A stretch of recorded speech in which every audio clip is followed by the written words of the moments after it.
as Kenyan President Uhuru Kenyatta concludes his visit to China, one of the issues accomplished on his agenda was the protection of the country's wildlife. Part of the $5 billion agreed signed between the two states will be going towards wildlife protection. And this agreement is timely because hundreds of elephants and rhinos have been slaughtered in recent months. And as the poachers grow more sophisticated, wildlife officials in Kenya are stepping up their efforts to curb the vice. CCTV's Maria Galang tells us more. Nairobi National Park, a haven for wildlife just 7 kilometers from the center of Kenya's capital, and one of the best protected conservation sites in Africa. Yet earlier this month, poachers masquerading as tourists calmly drove in here and found their target, a white rhino. They shot it dead before carving out its horn and then drove out again undetected. It's the first such killing in the park in 6 years, and it's shocked officials here. But it's put the spotlight on a growing menace in Kenya. So far this year, 200 elephants across Kenya have been killed for their ivory and 35 rhino for their horns. The national park killing has prompted Kenya Wildlife Service to review its anti-poaching strategies.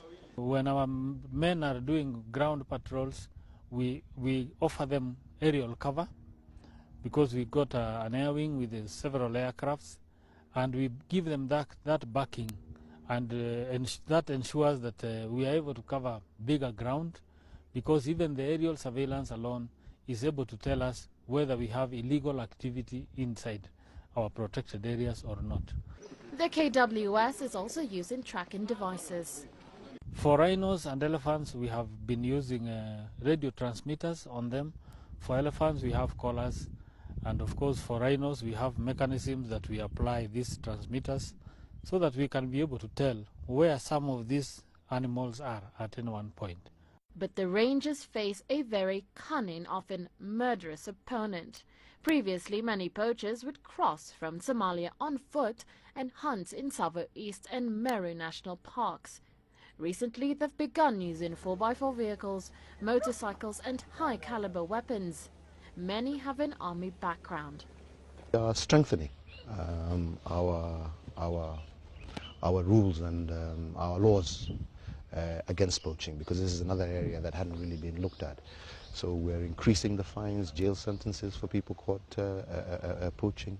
President Uhuru Kenyatta has identified poaching as one of the biggest challenges facing Kenya. But it isn't a new problem. Kenya has struggled to increase the population of rhino and elephant for decades. In 1970, the population of elephants in Kenya stood at around 165,000. Now, this number dropped significantly in 1989 to 16,000 elephants. This pile of ashes are the remains of 12 tons of ivory that former Kenya President Daniel Arap Moi burnt back in 1989. Over the years, however, the number has over doubled to 38,000 elephants. Legislation is coming that will mean 15-year jail sentences for poaching. But officials say the reality is the killing will continue as long as there's demand from buyers in the Far East. Maria Galang, CCTV, Nairobi.